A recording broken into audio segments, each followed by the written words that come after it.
My name is Ksenia, I'm from Moscow team, and as you can see from the previous presentations of my colleagues, in our institute we have a rather large complex of model, and in my report I would like to focus not only on model techniques, but I want to tell you about my experience in checking of forecasting results. 2 years ago we added an extra step for our updating of model procedure, and the goal was to check how the previous model version predicted the main indicators of regional development for last 2 years, for 2017 and 2018. But first of all, I want to give you some brief information about how regional models work. There are 4 main principles that we use for modeling, and the first one is that we take into account the macroeconomic dynamics of Russia and external economic conditions. That means that the results of the Russian economic forecast is the input parameters for regional models. So it means that the task of regional model was to distribute the common results for Russia by territory of the country. And so we create dynamics for regionals and federal districts. The second principle is using of system of interregional and intersectoral interactions, and it was a very detailed report of Alexander Schiller from this team. And the next principle is taking into account the specific features of regional industry. What does it mean? This is a map of Russia, and as you know, we have a huge territory, and so we have a very big number of regions, 82, and there are very strong regional speciality in industries. For example, in the central part of Russia, we have the main financial centers. The main part of population lives here. On the south part of country we have main agricultural producers, and in the Siberian and fast eastern federal districts we have the main mining production. So we need to understand some main regional features, and we should use this information in our regional models. And the last principle of our modeling is to balance all indicators at country level, federal districts level, and regional level. It means that the sum of indicators for regions equals to indicator of federal districts, and the sum of indicators of federal districts equals to country indicator. On the next slide you can see the stages which we use to create economic forecast.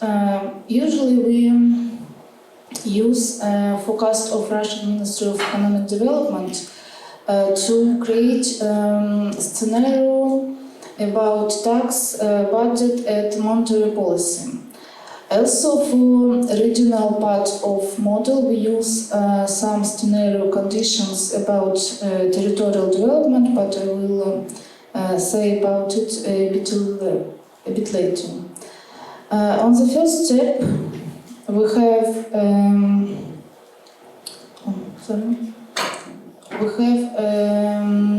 estimations for world economy dynamics.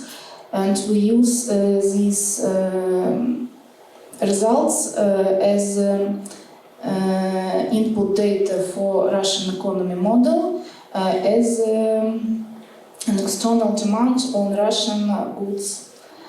The next step is forecast for Russian economy without industry dividing, and this is a middle-term forecast, and the next step is into industry modeling with use of Russian industry model, and we create a long-term forecast. And finally, the last step is a system of regional models.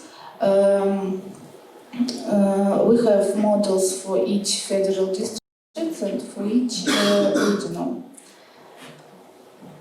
And now about scenarios for regional development. Structural changes at regional level have a very strong innatness. Nevertheless, our analysis shows that long-term efforts, especially with help of investments, can help to solve some regional problems. So we create a scenario of distribution of total investment in Russia among federal districts and among regions. Why we use level of federal districts? Because on the federal level, on level of the federal government, there are lots of programs about development big territories like Far East, Siberia, or south part of Russia. So when we have some estimations from the Russian industry model for the investment for Russia, we have a scenario of this distribution, and so we have a forecast for region investments. The next step of scenario creation is to determine how the capital intensity in regions will change. The problem is that in Russia we have a very big gap between capacity intensities for the same industry, but in different regions. And our scenario is a scenario about decreasing of this gap, and the guideline for capacity intensity is the capacity intensity for each industry on the country level. Then we create an estimation of gross regional product by production method and by using method. It's a standard input-output model. And additionally, we estimate some indicators that are not included in national accounts, but we have good statistics for these indicators from Russian Statistics Bureau, and we use these indicators are here, and we use these indicators to check the accuracy of our regional forecast. This is a short list of modeling results. And again, some words about the procedure of updating our models. We update our model twice per year. At the first half of year, we correct scenarios that forecast that we had in the previous year for the current year, and we use the data from ROSSTAT as these data are published every month. To the end of June of current year, we have information about dynamics indicators from January to May of the current year, so we can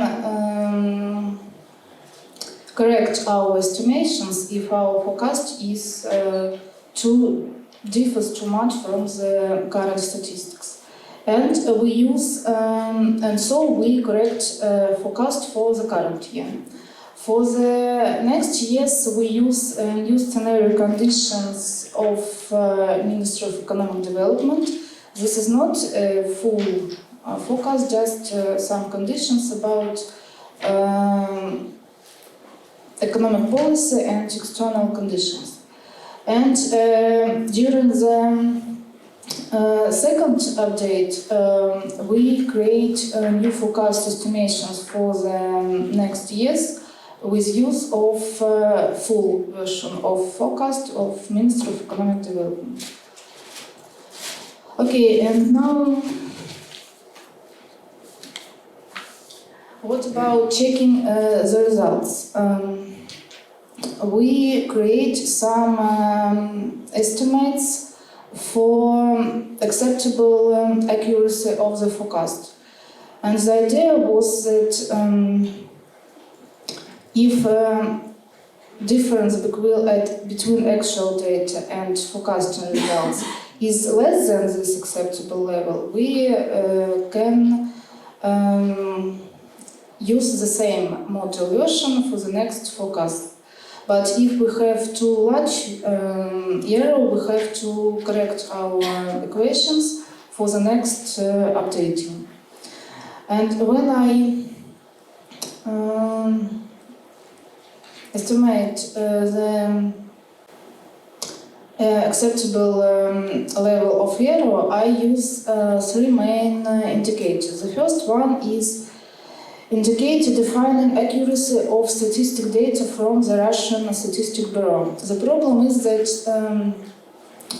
in many cases difference between the first variant of report and the last variant is rather huge, and we have to correct our forecast.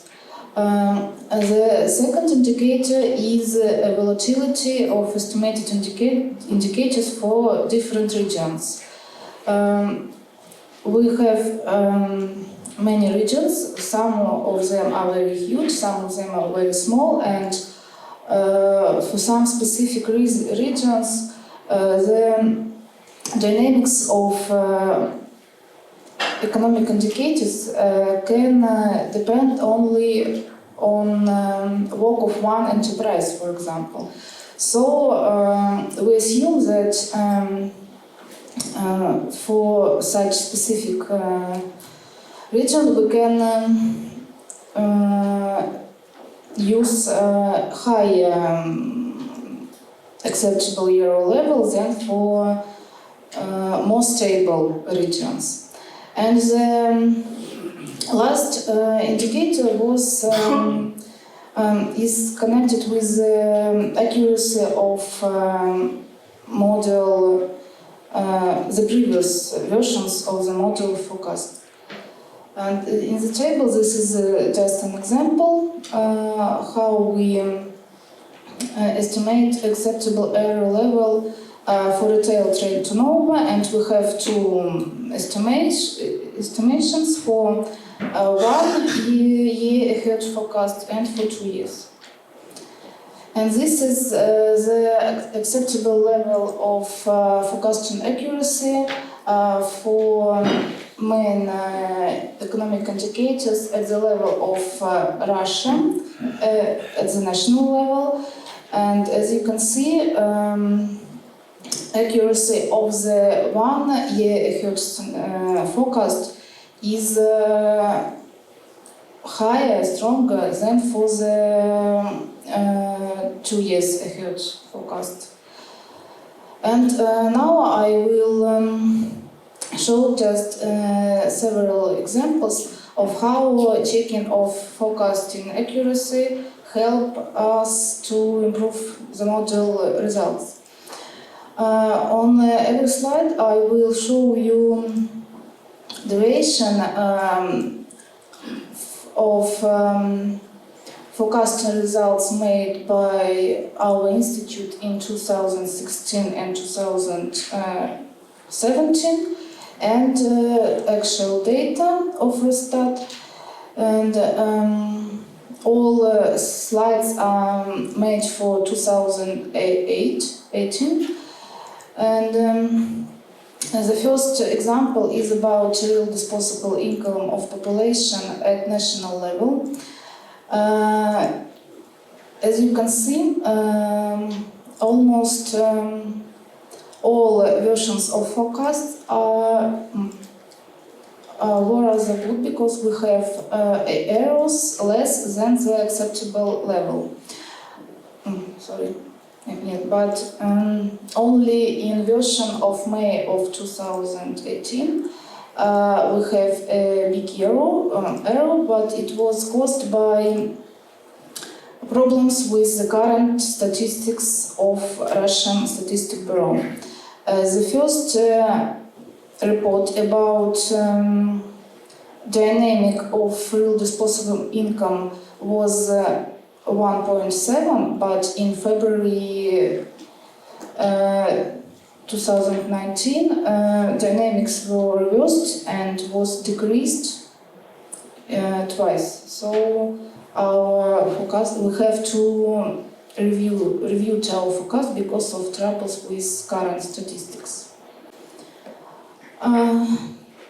The next example is about retail trade turnover dynamics. As you can see, the current statistic was good, wasn't changed by Statistics Bureau. So we have an opportunity to have little errors, and during updating, the value of errors decreased. And as for regional level, the forecast quality also increased at each iteration, and at the last version of forecast we have only 4 regions with forecast error higher than the acceptable level. And these regions accounted only for 4% of total retail turnover. So I can say that the forecast is rather good. And the next slide is about output of mining.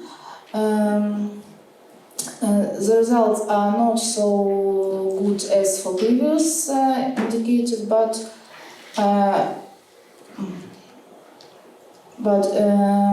the last version of forecast we have low error. And what problem we have with this indicator is that in the fourth quarter of last year, output increased by 7% year to year, and this was absolute record for the last 15 years, and it was rather difficult to predict these results in the first half of the year. And when we see at the results at the regional level, we can see that quality of forecast increased. At the last version of forecast, we have 24 regions with high level of error, but the first version has 55. So improve is rather significant. And despite the big number of regions where the error exceeded the acceptable level, totally the share of these regions in the total output of mining is only 17%. And which is more important, 1/3 part of total error occurred in only 7 regions, which share in the total output is only 0.1%. And this is the reason, and the small value of mining output in these regions is the reason why we have high volatility of indicators and high forecast errors. And the last slide is an example of how checking forecast accuracy for some indicators help us to improve forecast for other indicators where we didn't check accuracy. For example, industrial output,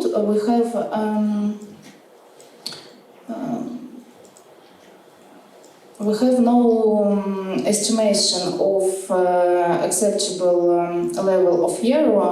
Nevertheless, when we see at the forecast results, we can see that forecast accuracy has been improved.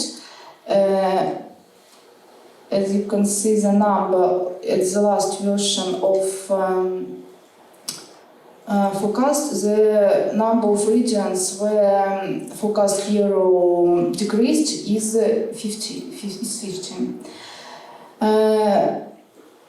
And in the last version, 25% of total error occurred only in 7 regions, in small regions, which share of in total industrial production is only 6% of national output.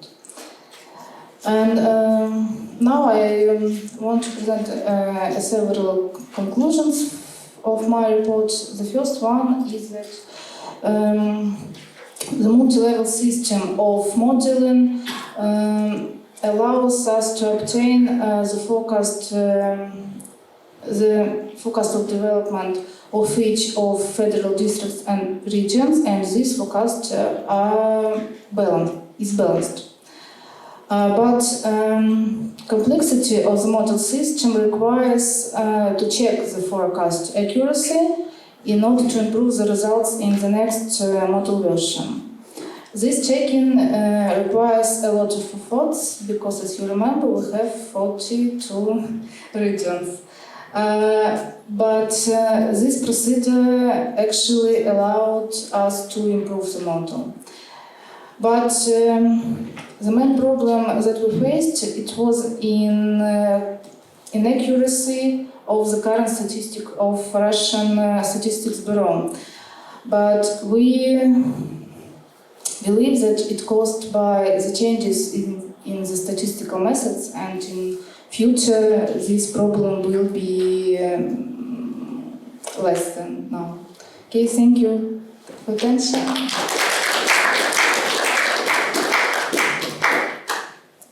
Any question? We want to know something else?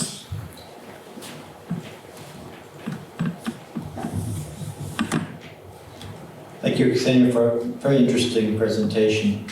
And I really, I'm sorry you have to do all this work checking all this detail, but I've done this and I know it's important. I'm just curious about the system of the statistical release. when ROSSTAT comes out with the new data, do they have like a preliminary and then a second version and third version? In the USA, our Bureau of Economic Analysis, we base like a first estimate on just very current data that might be available, but it's usually lower quality, not so certain. And then as more data come out, we have more reliable estimates, and so therefore we revise. And then there's a final, maybe like an annual survey to get a hard number. And we often see revisions of this size in our data, but it's a big issue. Everybody's trying to decide, can we predict this error? Can we tell in advance how big or what sign it's going to be? And I wonder if you could say just a little bit about the system. How do they do those revisions?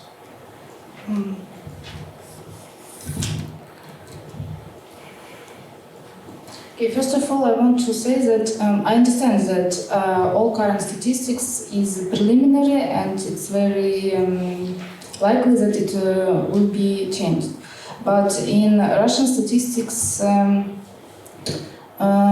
this problem is very important because changes can be dramatically, and it's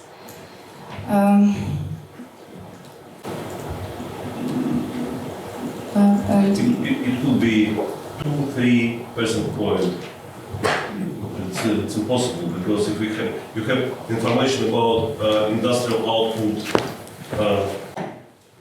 you have information about positive industrial output, for example, 2% year to year, and next estimation is minus 1%. All your estimation and models go to the bin.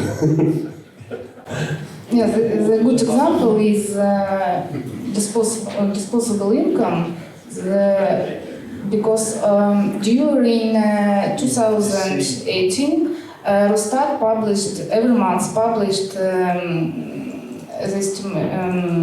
data, and all year we see the positive growth. But in the beginning of the next year, everything changed, and we observe decrease. So. Question about statistics. It's very important to understanding our current situation that for many, many years Russian Statistics Office was independent. It was, of course, in the structure of Russian government, but independent status. Now it's element of Ministry of Economic Development. And plus with this we have some reform of statistics, reform of structure and regional structure too. And of course too many difficulties, problems and mistakes in this period. It's normal, but it's not normal for us because we want to use good statistics. Yeah.